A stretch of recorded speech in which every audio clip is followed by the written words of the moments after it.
Good morning, y'all. I'm going to take you to the tomatoes, the strawberry garden first this morning, and show you what we have, because it's pretty exciting to me. That's my pea patch, and there used to be rows there, but I have to put on boots to get in there to pick peas because it's a little bit overgrown. Anyway, there's a fig tree back there, and it has figs on it. I'm just surprised, but it does. And there's another fig tree too. I want to show you these tomatoes. I'm just amazed at how well the strawberry gardening has gone. It has just been, it's just amazing to me. There's tomatoes. The strawberries are starting to break down, but they're still really doing really well. We water them every single day. Brian has taken on the mornings because it's a little bit overwhelming right now with so much to do. But I just want to show you how many tomatoes are still here.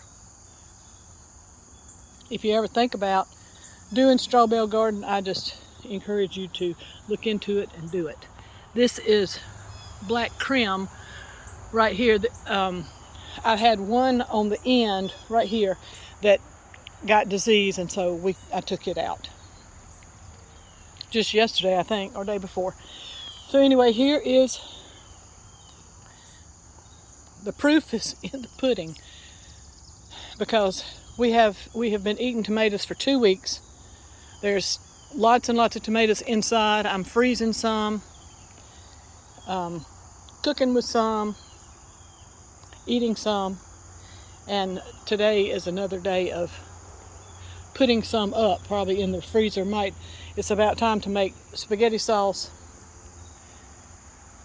It's amazing to me. It has been very rewarding to learn how to do this. We have a chipmunk that visits in here every day, and Lily chases him. After she jumps through the peas, she's looking for him. She jumps in there to try to find him, and then he runs in the tomatoes. But there is an overview, and I'm telling you, if you have any problems with disease in your garden,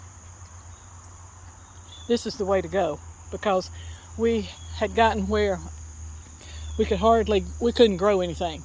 They would get to a certain point every year and then get disease. So I decided to seek out something different, and I did, and it has been wonderful. I was a little nervous at the beginning about learning how to do it. I took a course called Growing Epic Tomatoes by Joe Lample, and that really was eye-opening. That I learned a lot from them. He and his friend that grows tomatoes in Hendersonville. So if you want to do something different, if you need to try something different, don't be afraid to do it. Even at my age, when I've grown tomatoes around almost 50 years, now I have a new way of doing it that's really produced. So let's go in here and see about these dahlias. Gracious goodness, they are just about a mess, and I don't really have very many blooms. I see a lot of, well, there were 3 flower farmers just this week talking about the lack of blooms that they were having, and it was one was in Michigan, one was in South Carolina, and another one is up north, but that's what they're talking about. So I'm not going to be too worried. I've been able to have enough to have flower arrangements pretty much, but it's just not a real flush of blooms. Hoping when it gets cooler it will. There's some buds coming on, and they are not dying. Some of them are wilting, and I'm having to trim them. But let's see, I'll walk over here. I see a bud coming on. This is Big Brother. I like this color. it was a really nice one, and it always looked very good in flower arrangements last year. So this usually is a big bloomer, but not yet. And this is Otto's Thrill. I've had some blooms off of it. Breakout, it's starting to get buds. This one is the Mystery, but I've picked a few off of it. The Mountain Mint, Miss Huff in the background. That's a great plant. Lantana. That rose needs some help. But so does a lot of things out here, including me. This right here is Rip City. So I'm looking forward to that. I think another one had been leaning into it, and I thought it was Rip City, but it wasn't. It was something from this front row just leaning into it. Okay. That's a quick rundown of the dahlias.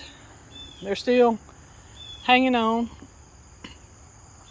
We're waiting for cooler weather, and that's when they'll be in all their glory. This one right here is one of my favorite. It gets perfection, and I've trimmed it and trimmed it. It's a monster plant, but it has absolutely beautiful, it has a tinge of lavender, purplish, but mostly white. It's a gorgeous dahlia. And back there, those are not really blooming yet. All right, this is Volunteer Amaranth, and I've picked several off of it. Here is, oh, it sits on mine there. Rose Hibiscus. Roselle. Red Roselle to make tea out of. To make, there were 3, and now there are 1.5. The zinnias are kind of playing out, and this is the Globe Amaranth, which I just grow it every year because you just put it there and it grows. All different colors down there, and it dries really well. Here are shishito peppers. These are prolific, so it's a good one to grow. The okra has not bloomed yet. I don't know what the problem is. Maybe not enough sun. The basil. These are Kentucky Wonder Beans back here on the fence. This is another basil that is disease resistant. And then we have the wilty tomatoes. Some of the ones here are wilty. I left, sorry it's so fast there. I've left some so that you can see them. This is Mountain Magic. I love that tomato. It is a really good producer, and you can roast them, and they're really good. So, and these dogs they think this is a maze in here, and they chase each other around the beds. So, this is the little herb corner.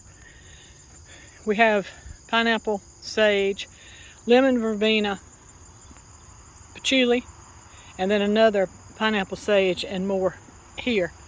And I'm preparing this bed. I'm taking out the cleome because they're just taking over. But they have thorns on them, and I have to use gloves. The other day, I tried to pull them up without gloves on, and oh my goodness, y'all, my hands, oh, it was bad. I had stickers and thorns all in my hand. Okay, anyway, that's enough of that. But here's daylilies. That cleome, I might leave it for a minute. And here's the other herbs. These are the chives, lemon thyme, and then we had cilantro and dill, but they're going to have to be replanted because it's hot. Rosemary. I've always incorporated the herbs in the garden, just all in the garden, not just a herb bed. There's lemon basil over there. Here's the dahlias. And I'm about to wind this up because it's getting long. And here's the weed bed. Oh my goodness, in the daylilies. This is the awful weed. Morning glory, don't plant morning glory. They just take over. I've pulled and pulled, and I see I need to pull some more. Anyway, there's a ginkgo, and there's the yard. Finally, the grass filled in, and it looks like carpet again. And as y'all know, Brian mows on Thursday night, so I do this on Friday to document. There we have, this is Julia Child rose blooming there. Bless her little heart in the weeds. And there's tube roses here. They've not done real well, but I guess they're competing with weeds too much. So, this is Mona at Winterpast, and I hope that there is some gardening or at least just some flowers in your life.